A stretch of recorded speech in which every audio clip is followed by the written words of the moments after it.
October 2nd, 2008. A cool fall night on a job site in Paso, Robles, California. Two men drown when the trench they're working in floods. An excavator digging to lengthen that trench hit a pressurized water line, causing the pipe to burst. We must forever live with our actions and decisions on that fateful day. The accident changed the lives of the crew working that night. They worked for one of the state's largest construction companies, which had been hired to install 45 miles of pipeline connecting San Luis Obispo County's water supply to Lake Nacimiento. The complex project was divided into numbered segments. As the excavation crew moved from segment to segment, the company would request a USA ticket, utility locators marked their lines, and a dedicated crew would pothole to verify the lines. This information was then noted on a lay plan provided to the project foreman.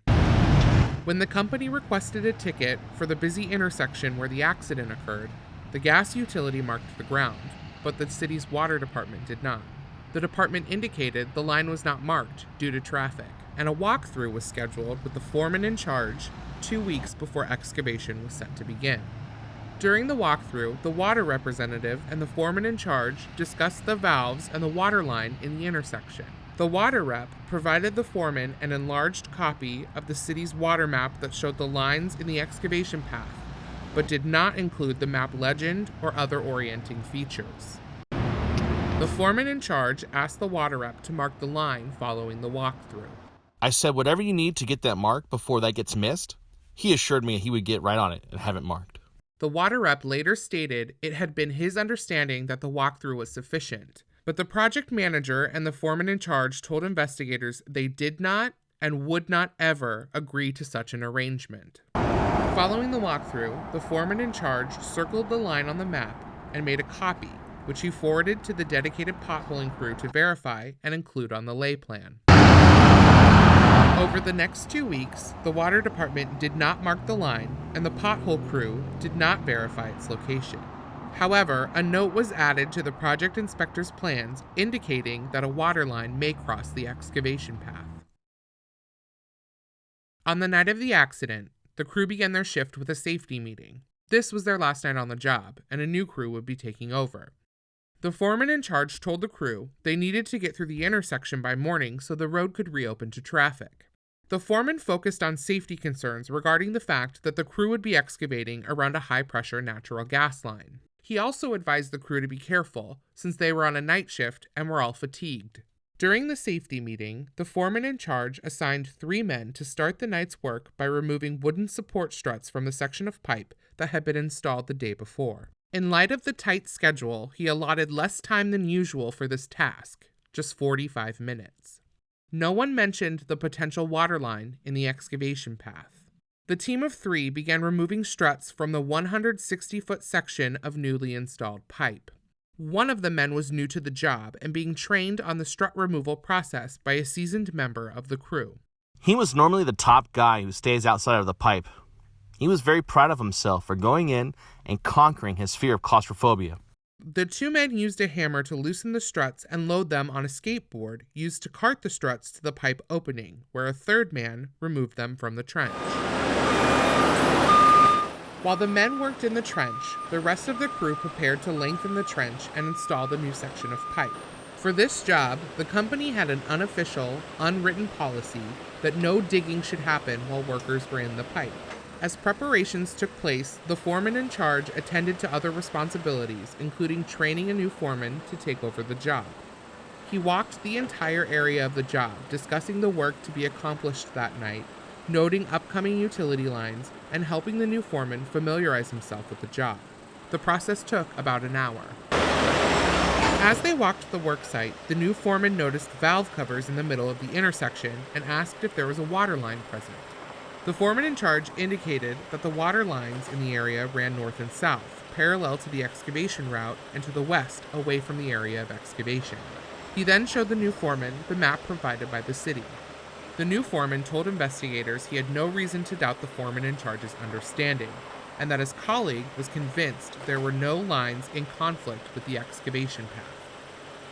Following the walkthrough, the foreman in charge went to review the section of pipe to be installed that night, while the new foreman returned to the open trench. While observing the work, the new foreman stood near the trench, watching the three-man crew removing struts from the pipe. About this time, the excavator began digging.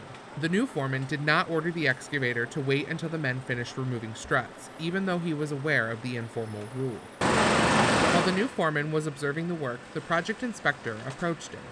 He thought a water line crossed through the excavation in the area of the pipeline operation. Based on his comments, I waved at the excavator to stop working. The new foreman then called the foreman in charge to discuss the potential presence of a water line. They start explaining about something on the plans. I asked them to follow me to the light stand so we can see what he wants to show me. The new foreman offered his reading glasses and said the print was very faint. His plan showed an 8-inch water line. It had a note that said it was never verified during potholing. Following this discussion, the foreman in charge walked to his truck to retrieve the city water map to show the new foreman and the project inspector. We took turns with the map in our hands, flipping it back and forth, trying to figure out which way it went. The map did not have any direction mark, so when you read the street names right side up, it appeared that the water line went west away from the excavation. After the accident, the foreman in charge told investigators he must have been looking at the map upside down. A city water representative was supposed to be on standby any time construction work happened near the city's water lines. However, no representative was present that night until after the water line was struck. The foreman in charge tried to reach out to the foreman of the pothole crew to get more information about the water line, but could not find his number. No one said anything about the three men still inside the pipe, removing struts. At this point, the foreman in charge signaled his son, who was driving the excavator, to keep digging. I saw the 10-wheeler back in and the excavator boom around to start digging and said, "You gonna start digging?" And he said words to the effect, "It was clear." The new foreman and the project inspector later told investigators they never came to a decision to have the excavator start digging, though the foreman in charge says they did. Because of all the info we had and all of the walkthroughs I had all week with everyone, I was confident the line went west, so I was going to continue. I told him I thought it was a phantom line, and unless he objects to me digging, that I was going to start back up. Neither the new foreman nor the project inspector made any further attempts to stop the work. Several minutes go by, and we hear the pop. The excavator hit the water line. We turn toward the ditch and run over. Then we hear a second pop, and the pipe just explodes, and the water just starts pouring out of the hole. The new foreman tells the excavator to block the pipe with his bucket. The foreman in charge later told investigators at this point he had gotten into a position where he could see into the pipe, and that's when he saw the three men were still inside. I realize they are still inside. I yell for the worker at the opening to yell for them to get out. Just about that time, he sticks his head in and yells. The gush of water from the excavator trying to block the pipe comes crashing down. The man at the opening of the pipe managed to escape from the trench, but by the time he reached the top, it was flooded with water. Now it was a race against time to save the two men inside the pipe. Workers scrambled to remove steel plates from the opposite end of the pipe, hoping to provide an escape route, while others attempted to shut down valves to cut off the water supply. Unfortunately, nobody made it out at the other end. Everybody was trying to do whatever they could to try to save them. I knew we had to remove the water, and we didn't have any big pumps on site. Several minutes later, emergency crews arrived to pump the water from the trench. The bodies of the two drowned men were later found tangled together with tools and wooden planks 114 feet inside the pipe. Everybody, including myself, were all in shock.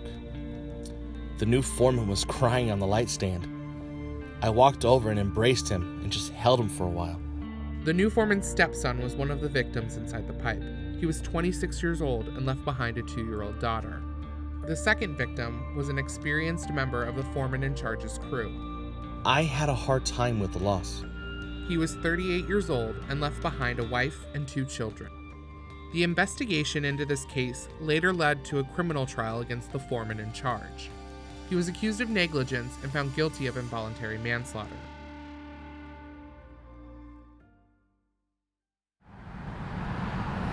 Years after the accident and the criminal trial that followed, a permanent memorial with the names of the workers lost to the Lake Nacimiento pipeline project sits along the Riverwalk bike trail in Paso Robles.